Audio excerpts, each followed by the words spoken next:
hills here. You can see it's just absolutely gorgeous. We have a bit of an elevation climb for the entirety of this hike. I think All Trails has it at 3,700 feet total elevation gain. Whether or not we're going to do all that is contingent upon my attitude and effort. But I just saw the last people that I believe were on the trail when they were heading to the parking lot. So we're really out here. This is going to be a solo expedition today. And look forward to it, being able to spend time with the Lord and read His Word and pray and fellowship with Him about the distraction of everyday life, which is what I really need at this point. And I feel like everybody could really benefit off of it. It's been a long time with the Lord out here. So over there actually is Mazatzal Peak, and I'm probably butchering this. I've said this 100 times, still can't pronounce it right, but that tallest peak in the distance sits close to 7,500 feet above sea level. I don't know what it is in meters because I'm American, but just really beautiful climb. Getting up all the way to the top, you have just a whole surrounding view of the mountains and peaks of Arizona, all the way to Flagstaff and beyond. Really remarkable area. Goodness, that elevation is already very steep. Came up this hill. It's going to continue going up further to get to the ridge line of these mountains. But yeah, I'm only double check and see. Not even 2 miles in, 1 3/4 miles. And yeah, that's a lie. It feels like it's a whole lot more. According to All Trails, it's only 600 feet climbed, but it sure feels like a straight up 600 feet. Not short amount of time, feel it, but doing well, doing good. Temperature's really nice. Getting in the shade here is nice because I can actually see, not have to worry about not seeing. So, well, we've climbed, I think according to All Trails, I'll zoom in there, but that's where we started, relatively close to State Route 87. All Trails says we've climbed a total of 1,271 feet in about 2.36 miles. So that's very steep. As you can probably tell based on how out of breath I am right now. I mean, goodness gee willikers. This is a good climb. It's about 5:30, 5:40. So sunset's just 6:30. And that's civil. So I'll still have a little bit of sunlight left.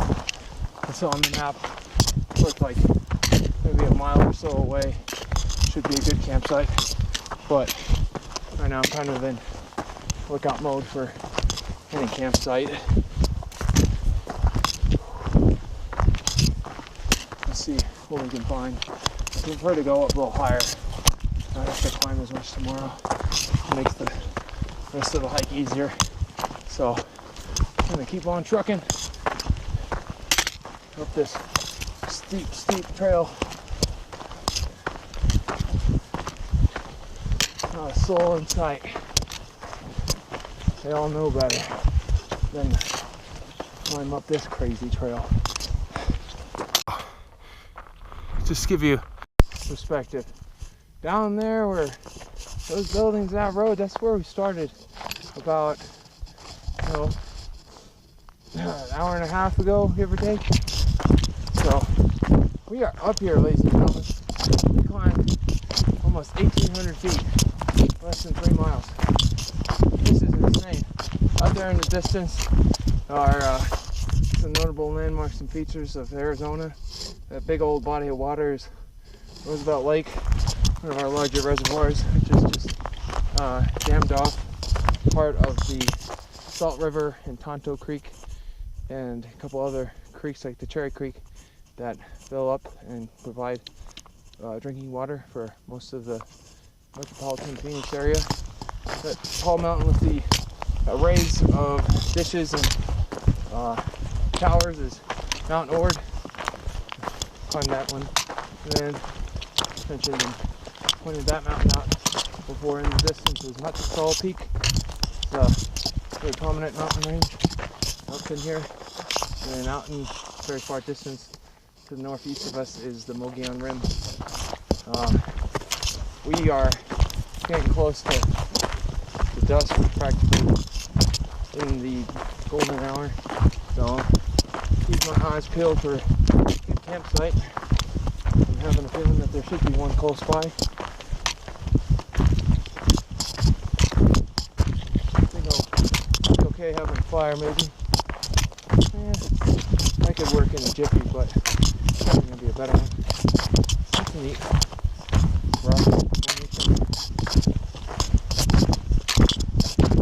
Yeah, so I think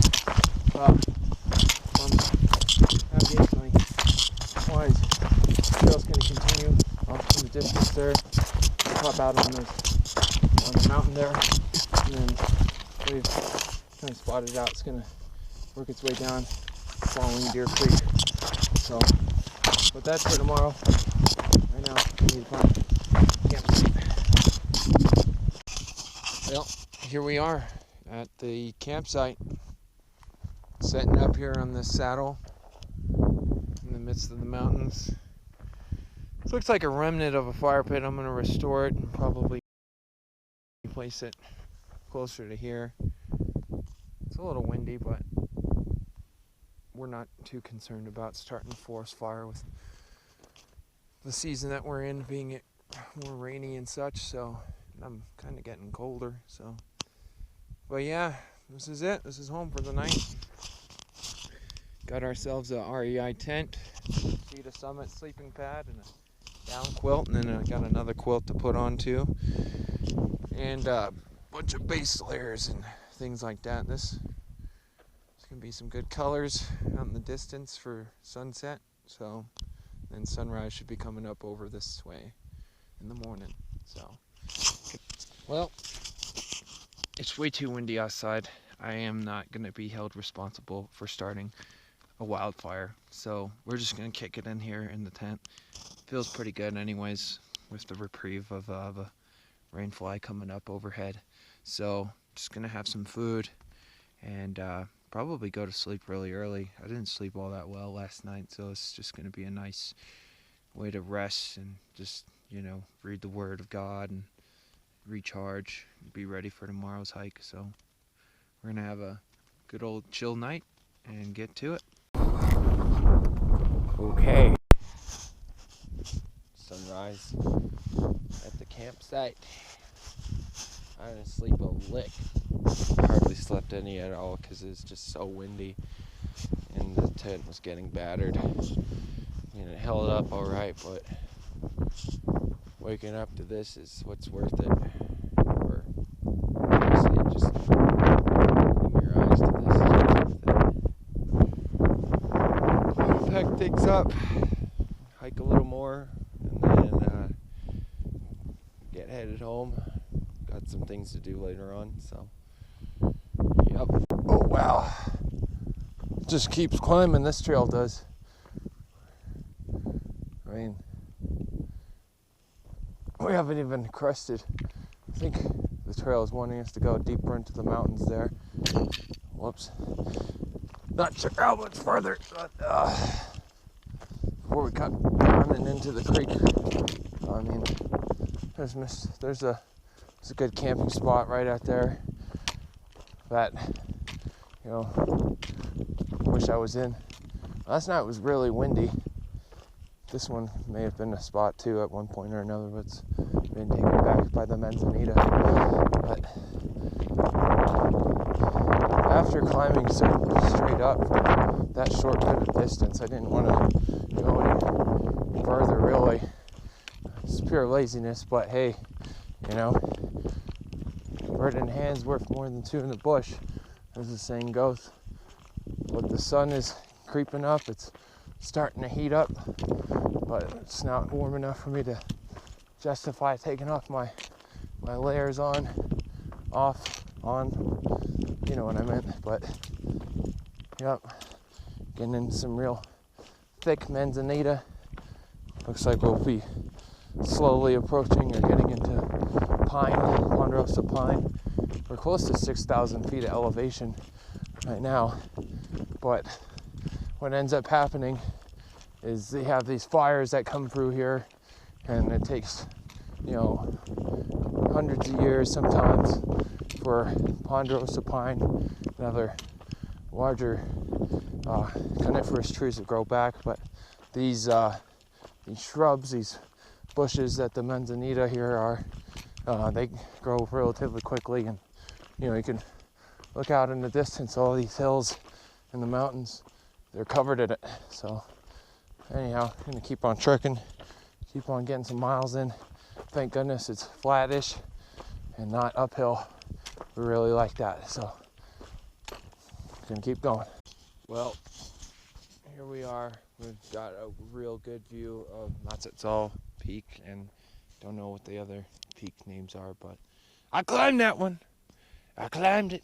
If you want to check out the video of me doing it with a group of friends of mine, I'll post it in the description below. But I just thought it was neat taking a look at this just lone standing ponderosa pine in the sea of manzanita. There's more pine as we get closer to that ridge line there, and I think that's where the trail's going to take us, is probably between those two peaks, maybe down in the saddle there, and then we'll connect to the Pigeon Spring Trail and take that back to where we originally started, which is way the heck down there. I mean, for perspective's sake, the Mogollon Rim is out there in the distance, and it is close to 7,000 feet elevation, give or take. We're right there, you know, we're pretty darn close. Let me do an altitude check here, but